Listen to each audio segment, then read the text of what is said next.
Hello बच्चों, कैसे हैं आप सभी। उम्मीद कर रहा हूँ कि सब मस्त होंगे और अपनी पढ़ाई कर रहे होंगे। तो बच्चा, आज हम लोग बात करने वाले हैं फिजिक्स के बेसिक मैथ्स की। इसकी बात करने वाले हैं फिजिक्स की बेसिक मैथ्स की। तो ये वो बेसिक मैथ्स है बेटा जो आप जब फिजिक्स लगाएंगे तो आपको न्यूमेरिकल्स में बहुत काम में आने वाली है। तो आज हम लोग उस बेसिक मैथ्स का पहला चैप्टर, इसका नाम है डिफरेंशिएशन, उसके बारे में पढ़ने वाले हैं।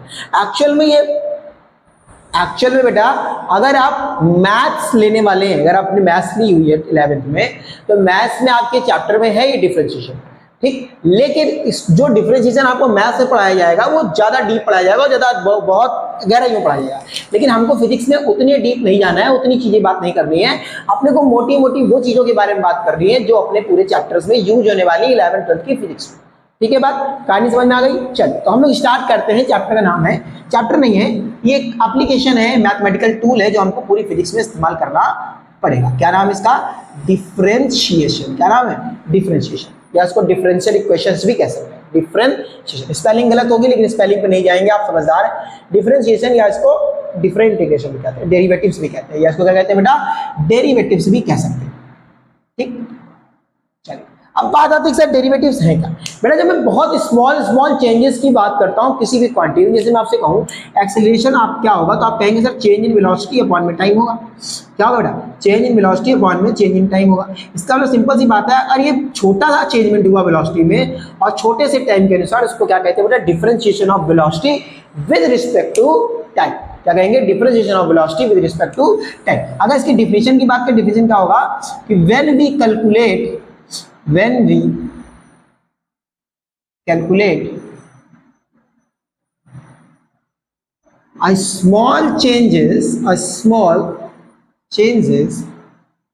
in a quantity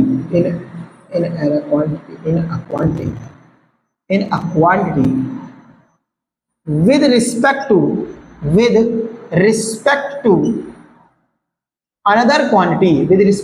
another quantity,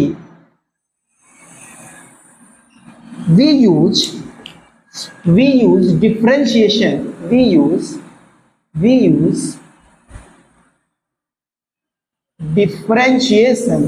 as a mathematical tool। हम क्या यूज करते हैं बेटा? डिफरेंशिएशन का यूज करते हैं mathematical tool, as a mathematical tool. Clear है बात? ठीक, जैसे मैं लिख दूं differentiation of x with respect to x। क्या लिख दूं? Differentiation of x with respect to x। ठीक, वैसे मैं लिख दूं differentiation of v with respect to t। ये मैं लिख दूं differentiation of m with respect to x। तो ये क्या होगा? इसको कैसे पढ़ते हैं? Differentiation of m with respect to x। ये क्या है? क्वांटिटी है जिसका डिफरेंशिएशन करना है, मतलब छोटा सा चेंजमेंट है जो कि किसी और क्वांटिटी के डिपेंड करने की वजह से आ रहा है। चलो, अब इसमें कुछ फार्मूलाज होते हैं, कुछ 4-5 फार्मूला 6 फार्मूला है जो आपको पूरे इस चैप्टर में पढ़ने हैं। क्या पढ़ने बेटा? जो आपकी पूरी 11th की फिजिक्स में काम में आने वाले हैं। तो आइए उन फार्मूलाज के बारे में बात करते हैं। ठीक, तो कौन कौन से फार्मूलाज हैं जो हमको इस पूरे चैप्टर में पढ़ने बेटा? तो पहला फार्मूला है डिफरेंशिएशन ऑफ x की power n with respect to x। अच्छा, मेरी बात सुनेगा बहुत गौर से। जब हम किसी भी चीज का डिफरेंशिएशन निकालते हैं, तो मैंने मान लो डिफरेंशिएशन ऑफ x निकाला, तो मुझे x ही नीचे चाहिए। अगर मैंने यहां पर बेटा y रख दिया, क्या रख दिया? y। क्या रख दिया बेटा? यहां पर x रखा है, x की पावर n, और यहां रख दिया differentiation with respect to y। तो बेटा ये डिफरेंशिएशन पॉसिबल नहीं है, इसका आंसर 0 आएगा, क्योंकि y के लिए ये जो क्वांटिटी है वो क्या हो जाएगी? एक कांस्टेंट ट्रीट करने वाली है, उसके बारे में चर्चा करेंगे। ठीक, differentiation of x with respect to n क्या होता है बेटा? पावर जो होती है मेरे लाल आगे आ जाती है। पावर क्या होती है? जो पावर होती है वो भैया आगे आ जाती है, और पावर में से क्या हो जाता है बेटा? एक सब्ट्रैक्ट हो जाता है।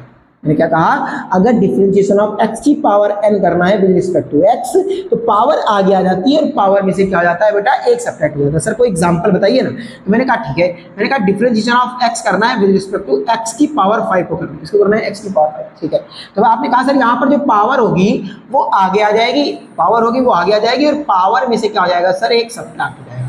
क्या जाएगा? एक सब्ट्रैक्ट हो जाएगा, तो जाएगा x की पावर 4। ठीक, फिर मैंने दूसरा क्वेश्चन कहा पहले चांस डिफरेंशिएशन ऑफ x करना है और विद रिस्पेक्ट टू, मान लीजिए करना है x की पावर -3। तो मैंने कहा पावर आगे आ जाएगी, और पावर में से क्या होगा बेटा? एक सब्ट्रैक्ट होगा। पावर में से क्या होगा बेटा? एक सब्ट्रैक्ट होगा। तो यहाँ क्या लिखेंगे? यहाँ लिखेंगे -3 x की पावर -4, x की पावर -4। समझ रहे हैं? जैसे और एक दो क्वेश्चन और ले लें। जैसे मैं आपसे कहूँ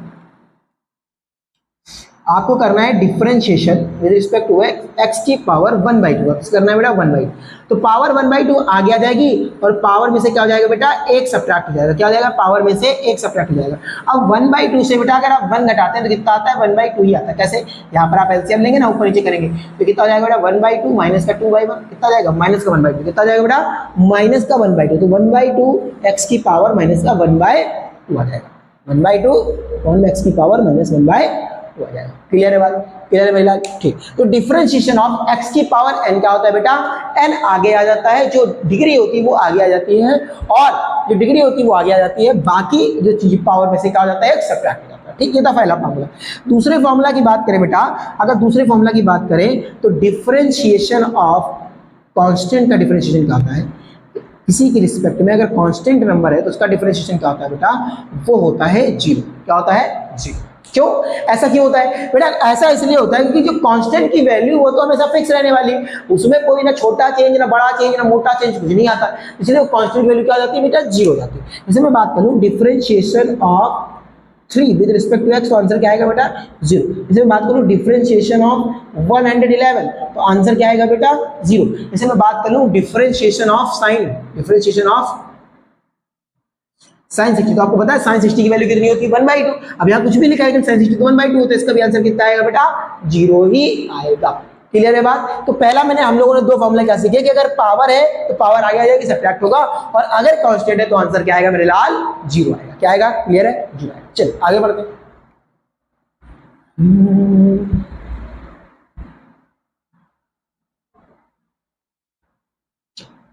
अब बात आती है बेटा जब पावर और कांस्टेंट दोनों एक साथ आ जाए। एक सेकंड,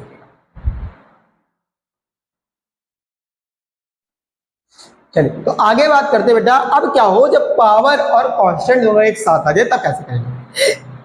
जैसे मैं कहूं डिफरेंशिएशन ऑफ एस करना है, यहां पर एक होगा कांस्टेंट और यहां होगा x की पावर n। क्या होगा, x की पावर n। तो क्या होता है इसका फॉर्मूला बेटा, कांस्टेंट आगे आ जाता है, क्या जाता है, कांस्टेंट आगे आ जाता है और डिफरेंशिएशन हो जाता है x की पावर n का। अब आपको x की पावर n का डिफरेंशिएशन ऑलरेडी करना आता है। जैसे मैं कहूं मेरे पास लिखा हुआ है डिफरेंशिएशन ऑफ 3x², क्या लिखा हुआ है बेटा, 3x²। तो मैंने क्या कहा था बेटा, पावर आगे आ जाएगी, पावर कांस्टेंट आगे आ जाएगा और डिफरेंशिएशन किसका हो जाएगा बेटा, x के स्क्वायर का। अब x² का डिफरेंशिएशन क्या होता है, तो पावर आगे आती है, पावर आगे आती है और पावर में से क्या होता है बेटा, एक सब्ट्रैक्ट होता है। ठीक है, यहाँ आ जाएगा 6x²। मैंने क्या कहा, मैंने कहा कांस्टेंट आगे आएगा, अब ये बन गया x की पावर n वाला, तो n क्या होता है बेटा, n आगे आती है, पावर आगे आती है और पावर में से क्या होता है बच्चा, ये सब्ट्रैक्ट। जैसे मैं एक एग्जांपल और ले लूं, जैसे मैं आपसे कहूं डिफरेंशिएशन करना है आपको 6x की पावर 5 का, इसका ना 6x की पावर 5। आपने कहा ठीक है सर, तो आपने कहा सर 6 तो बाहर आ जाएगा और डिफरेंशिएशन किसका होगा सर, डिफरेंशिएशन होगा x की पावर 5 का। तो सर पावर में 5 तो आगे आती है और पावर में से क्या होता है सर, एक सब्ट्रैक्ट होता है, 6 5 30 आ जाएगा और x की पावर 4 आ जाएगा। समझ पा रहे मेरे लाल, ये ऐसे क्वेश्चन समझ पाए। चल next topic, next question, next formula की बात करते हैं। नेक्स्ट फॉर्मूला ये है, ठीक, जैसे मैं आपसे कहूं सिंपल से एक बात समझिएगा, बड़े प्यार से बड़े दुलार से, सिंपल से एक बात मैं आपसे कहना चाहता हूं। मैंने ये कहा कि अगर मेरे पास ऐसा लिखा हो बेटा, कैसा लिखा हो, ऐसा मेरे पास दो टर्म लिखी हो, या तो प्लस में हो या तो माइनस में, क्या हो, या तो प्लस में हो या तो माइनस में हो, तो इसका डिफरेंशिएशन कैसा होता है मेरे भाई, इसका डिफरेंस कैसा होता है मेरे लाल, इसका डिफरेंस ये होता है कि पहले एक m को बाहर कर लेते हैं और प्लस माइनस जिसका भी साइन रहता है उसको यहाँ करेंगे और फिर उसके बाद उसका डिफरेंशिएशन करेंगे। बस पाए। जैसे मैं आपसे कहूँ कि आपको डिफरेंशिएशन करना है किसका, तो आपने कहा ठीक है, चलिए इसके लिए हमें एक चीज की जरूरत पड़ेगी, अब आपको पहले वो चीज बताते हैं फिर इसको बताते हैं। ठीक, एक फॉर्मूला और जरूरत पड़ेगी। मैंने कहा डिफरेंशिएशन ऑफ साइन एक्स क्या होता है, तो डिफरेंशिएशन ऑफ बेटा साइन एक्स होता है, इसको याद कर लेंगे, ये ट्रिग्नोमेट्रिक है, ये होता है कॉस एक्स। क्या होता है बेटा, कॉस एक्स। और डिफरेंशिएशन ऑफ कॉस एक्स क्या होता है, तो ये होता है बेटा माइनस साइन एक्स। क्या होता है बेटा, माइनस साइन एक्स। चलिए अब मैं इस क्वेश्चन की बात करता हूँ। मैंने कहा मेरे पास है differentiation of 3x² with x की पावर 3, इसका डिफरेंशिएशन आपको करना है। ठीक, अब आपने कहा सर ये दो टर्म लिखी हुई, क्या लिखी हुई, दो टर्म, तो सर इसका मैं कैसे करूंगा सर, एक टर्म को अलग लिखूंगा, एक टर्म को अलग लिखूंगा, प्लस का साइन लगाऊंगा क्योंकि प्लस का साइन है, और एक टर्म को फिर अलग लिखूंगा, इसका साइन लगाऊंगा। अब मुझे इनका करना आता है बेटा, कांस्टेंट है तो कांस्टेंट क्या आता है आगे, और पावर भी आती है आगे। इसको अगर मैं इसका करके दिखाऊं, मैं आपको दिखा देता हूं, वरना परेशान हो जाए आप लोग। इसमें कहूं डिफरेंशिएशन ऑफ इसका करना है, तो आप कहेंगे सर ये कांस्टेंट है, कांस्टेंट की पावर लगी, तो सर कांस्टेंट तो आता है आगे, अब पावर ऐसे हो जाती है, डिफरेंशिएशन ऐसे होता है, फिर इसके बाद कहेंगे सर पावर आगे आती है, और पावर में से क्या हो जाता है सर, एक सब्ट्रैक्ट हो जाता है। समझ पा रहे हैं मेरी बात को, आप समझ गए होंगे। चलो तो मैं ये पर डायरेक्ट लिख देता हूँ, मैं इसको लिख सकता हूँ बेटा 6x की पावर 1, और मैं इसको लिख सकता हूँ 2x, क्या लिख सकता हूँ 2x, तो ये आ जाएगा 6x की पावर 1 और 2 ये आ जाएगा 2x, x क्यूब था ना इसमें, x क्यूब है, तो यहाँ पे x क्यूब हो जाएगा, तो ये हो जाएगा 3x स्क्वायर, क्या हो जाएगा 3x स्क्वायर। क्लियर है बात? चलिए एक दो क्वेश्चन और करते हैं तो आपको जरा क्लियर होगा। क्लियर मैंने कहा मेरे पास है डिफरेंशिएशन करना है आपको 3x cube minus sine x का करना है, 3x cube minus sine x का करना है। तो हमने कहा ठीक बात है सर, ये m प्लस एन की फॉर्म में, m माइनस एन की फॉर्म में, तो सर आपने कहा कि एक बार सर इसको अलग कर लेंगे और एक बार इसको अलग कर लेंगे, और दोनों के बीच में सर माइनस का साइन है तो माइनस का साइन लगा देंगे। ठीक, अब ये कांस्टेंट आता है बाहर, कांस्टेंट क्या आता है बाहर आता है, और कांस्टेंट में जो बचता है वो ऐसे लिख दिया जाता है। यहाँ पर साइन एक्स का क्या होता है बेटा, cos x होता है, क्या होता है cos x, तो माइनस का cos x हो जाएगा। यहाँ अगर करेंगे तो पावर आती है आगे, तो हो जाएगा 2x की पावर कितनी हो जाएगी, पर कैसे हो जाएगा x की पावर 1, 2 में से 1 घटाएंगे ना, तो हो जाएगा 6x1 माइनस cos x, क्या हो जाएगा बेटा माइनस cos x। इसी में क्वेश्चन की और बात कर ले, मैंने आपसे कहा कि डिफरेंशिएशन करना है आपको sin x और cos x का करना है, sin x और cos x करना है। आपने कहा ठीक है, तो आपने कहा सर डिफरेंशिएशन एक बार sin x का करेंगे, प्लस का साइन है, तो डिफरेंशिएशन एक बार किसका करेंगे बेटा cos x का करेंगे, किसका करेंगे मेरे लाल cos x का। ठीक, तो sin x का डिफरेंशिएशन क्या होता है, तो आपने कहा सर cos x होता है, मैंने कहा cos x क्या होता है, तो आपने कहा सर माइनस का sin x होता है। क्लियर है? क्लियर है बात? दिमाग में जा रही है कि नहीं लाला? दिमाग में जानी चाहिए कि 11 12 की पूरी फिजिक्स इसी पर निर्भर करने वाली है, क्वेश्चन तो बनने वाले इसी से।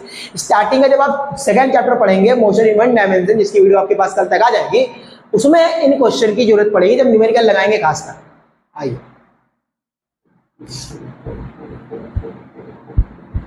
चलिए आगे बढ़ते हैं। मैं आपसे कहूं कि अगर आपके पास दो चीजें मल्टीप्लाई में, लास्ट में, इसको प्रोडक्ट रूल भी कहते हैं, क्या कहते हैं बेटा प्रोडक्ट रूल भी कहते हैं, या इसको चेन रूल भी कहते हैं। ठीक, चलिए प्रोडक्ट रूल क्या होता है बेटा, अगर डिफरेंशिएशन करना है m इंटू n का, मतलब दो चीजें आपस में मल्टीप्लाई हो रही हैं, तो कैसे करेंगे बेटा, एक बार करेंगे डिफरेंशिएशन ऑफ किसी एक का पकड़ लेंगे, चाहे m को पकड़ ले, चाहे तो m को हमने कर लिया बाहर और डिफरेंशिएशन कर दिया n का, और फिर n को कर लिया बाहर और डिफरेंशिएशन कर दिया बेटा n का। मैंने क्या कहा, करना सबका है लेकिन बारी बारी से, एक को पकड़ लो, अब मल्टीप्लाई में तो कोई समझ 3 दूनी 6 करो, या 2 3 दूनी 6 करो, या इसको 2 इंटू में 3 लिखो, या 3 इंटू 2 लिखो, बात तो एक ही है, मल्टीप्लाई कोई समस्या नहीं आने वाली। ठीक, तो मैंने कहा एक को बाहर पकड़ लो, उसका डिफरेंशिएशन कर दो, दूसरे वाले का, दूसरे को बाहर पकड़ लो, पहले वाले का कर दो। ठीक, इसमें कहूँ आपसे, हमारे पास लिखा हुआ है डिफरेंशिएशन ऑफ, मैं कहूँ 3x स्क्वायर इंटू में साइन एक्स लिखा हुआ है, इसका डिफरेंशिएशन करना। आपने कहा ठीक है सर, ये दोनों मल्टीप्लाई में, तो आपने कहा सर एक को बाहर पकड़ लेते हैं, तो आपने कहा सर 3x स्क्वायर को बाहर कर लेते हैं और डिफरेंशिएशन कर देते हैं सर sin x का। फिर आपने कहा सर sin x को बाहर पकड़ लेते हैं और डिफरेंशिएशन कर देते हैं सर 3x स्क्वायर का। ठीक, तो बेटा ये क्या हो जाएगा 3x स्क्वायर, sin x का क्या होता है बेटा cos x होता है, sin x का क्या होता है cos x होता है, और यहाँ पर sin x का sin x रहेगा, और इसका कितना हो जाएगा बेटा। अब इसका अगर मैं आपको करके दिखाऊं तो कैसे होता था, अगर याद करिए तो ये कांस्टेंट होता था, कांस्टेंट बाहर आएगा, पावर में से एक सब्ट्रैक्ट होगा, याद आ रहा है आपको, वैसे करना। तो ये हो जाएगा बेटा कितना, ये हो जाएगा आपका 6x, कितना जाएगा 6x, कितना जाएगा 6x। इसको अगर मैं सही से लिखूंगा तो लिखूंगा 3x स्क्वायर इंटू में cos x, और यहाँ लिखूंगा 6x प्लस का 6x इंटू में sin x। समझ गया? चल एक दो क्वेश्चन और जिससे आपको थोड़ा क्लियरिटी आए, आपके दिमाग में मैं कहना क्या चाहता हूँ। मैं ये कह रहा हूँ अगर आपको करना है डिफरेंशिएशन 3x स्क्वायर इंटू में cos x स्क्वायर, इसका डिफरेंशिएशन, यहाँ पे इसको चेंज कर लेते हैं, यहाँ पे लिख देते हैं x क्यूब लिख देते हैं, क्या लिख देते हैं बेटा x। ठीक, चलिए अब मैंने कहा कि बेटा एक को बाहर कर लेना है, क्या करना है, एक को बाहर कर लेना है और दूसरे वाले का डिफरेंशिएशन छोड़ देना, एक को बाहर कर लेना है, दूसरे वाले का डिफरेंशिएशन कर देना, और फिर इसके बाद क्या करना बेटा, फिर मैंने क्या कहा आपसे, फिर मैंने कहा कि जो दूसरा वाला तुमने बाहर किया था उसको अंदर कर दो, उसका डिफरेंशिएशन कर दो, जो पहला वाला डिफरेंशिएशन किया उसको बाहर कर दो। तो आपने कहा ठीक बात है सर, आपने कहा ठीक बात है सर, तो इसका डिफरेंशिएशन करेंगे बेटा x क्यूब cos x कितना होता है बेटा माइनस का sin x होता है, कितना होता है माइनस का sin x। अब यहाँ पर करेंगे तो cos x तो cos x रहेगा, ये कितना जाएगा बेटा 3x स्क्वायर, क्या हो गया, समझ में आ रहा है आपको। चल last but not the least, last formula है डिवाइड का, इसका फॉर्मूला है बेटा डिवाइड। बड़े प्यार से समझिएगा मुन्ना, डिवाइड का फॉर्मूला देखो लगना तो बहुत कम जगह लेकिन लगेगा, लगना है लगेगा। चल आइए मैं आपसे कह रहा हूं ये है डिवाइड का फॉर्मूला, किसका है बेटा डिवाइड। मैंने कहा डिफरेंशिएशन करना है आपको m डिवाइडेड बाय n का। ठीक, अब मेरी बात सुनिएगा, मेरी बहुत प्यार से बात सुनो। मैंने कहा जब आपसे कहूँ ये डिवाइड में है, मल्टीप्लाई में हो तो किसी को बाहर रखो, किसी को सब्ट्रैक्ट करो, कोई समस्या नहीं। मल्टीप्लाई में है, किसी को बाहर रखो, किसी को अंदर रखो, कोई समस्याएं नहीं। लेकिन जब आप डिवाइड का करने जा रहे हैं, जब आप डिवाइड करने जा रहे हैं तो बेटा पहले डिनोमिनेटर बाहर रहता है। यहाँ पे लिख देता हूँ, चलो मैं इसको न्यूमरेटर अपॉन डिनोमिनेटर की फॉर्म लिखता हूँ। ये न्यूमरेटर अपॉन डिनोमिनेटर, पहले डिनोमिनेटर बाहर रहता है, पहले डिफरेंशिएशन होता है मेरे लाल न्यूमरेटर का। किसका होता है? न्यूमरेटर का। फिर माइनस का साइन लगता है, फिर न्यूमरेटर बाहर रहता है और डिफरेंशिएशन किसका होता है मेरे भाई? डिनोमिनेटर। किसका होता है? डिनोमिनेटर। अब मैं यहाँ से डिनोमिनेटर का ऐसे डी से लिख रहा हूँ, समझदार है आप? डिनोमिनेटर है, आप समझदार है। और यहाँ पर आ जाएगा x, और डिनोमिनेटर का हो जाता है बेटा स्क्वायर। डिनोमिनेटर का हो जाता है बेटा स्क्वायर। मैंने कहा पहले डिनोमिनेटर बाहर रहता है, न्यूमरेटर का डिफरेंशिएशन होगा, फिर माइनस का साइन लगाएंगे, फिर डिनोमिनेटर का डिफरेंशिएशन होगा, और फिर डिनोमिनेटर क्या कर देंगे ना स्क्वायर। मैंने कहा मेरे पास एक क्वेश्चन है भाई, चांस मेरे पास एक क्वेश्चन है। मैंने कहा डिफरेंशिएशन करना है आपका एक्स क्यूब अपॉन में साइन एक्स का भाई, x cube upon sine x का। ठीक है, आपने कहा ठीक है। तो आपने कहा सर डिनोमिनेटर को कर देंगे बाहर और न्यूमरेटर का पहले डिफरेंशिएशन करेंगे। ठीक बात है, ठीक है। फिर आपने कहा सर माइनस साइन लगाएंगे, न्यूमरेटर को कर देंगे बाहर और डिफरेंशिएशन किसका कर देंगे मेरे भाई? किसका कर देंगे मेरे लाल? साइन एक्स का। किसका कर देंगे भाई? साइन एक्स का। फिर क्या करेंगे बेटा? डिनोमिनेटर का स्क्वायर करेंगे। डिनोमिनेटर में क्या है बेटा? साइन एक्स का स्क्वायर हो जाएगा। ठीक, अब साइन एक्स तो साइन ही एक्स रहेगा। एक्स क्यूब का बेटा कितना होता है? ये होता है 3x स्क्वायर। इसको वैसे लिखो ना, ये जाएगा 3x स्क्वायर, साइन एक्स का साइन एक्स रहा। यहाँ पर माइनस साइन लगाए, एक्स क्यूब तो एक्स क्यूब रहेगा। साइन एक्स क्या होता है बेटा? कॉस एक्स होता है। क्या होता है? Cos x. और यहाँ पर कितना आ जाएगा मेरे भाई? Sine square. क्लियर बात? क्लियर बात? तो ये था डिफरेंशिएशन का उतने कॉन्सेप्ट जो हमारे 11वीं की फिजिक्स में यूज होने वाले हैं। तो आई होप आपको ये वीडियो पसंद आया होगा। मिलेंगे हम लोग नेक्स्ट पार्ट में, जहां हम लोग बात करेंगे इंटीग्रेशन की। इसी बात करेंगे इंटीग्रेशन की। क्लियर बात? चल मिलेंगे आपको नेक्स्ट वीडियो में, तब तक के लिए बने रहें और अपना ध्यान रखें, अपने आस पड़ोस का ध्यान रखें। आस पड़ोस को ना रखें लेकिन घर वालों को रखें। ठीक है, bye bye, take care, see you, good night.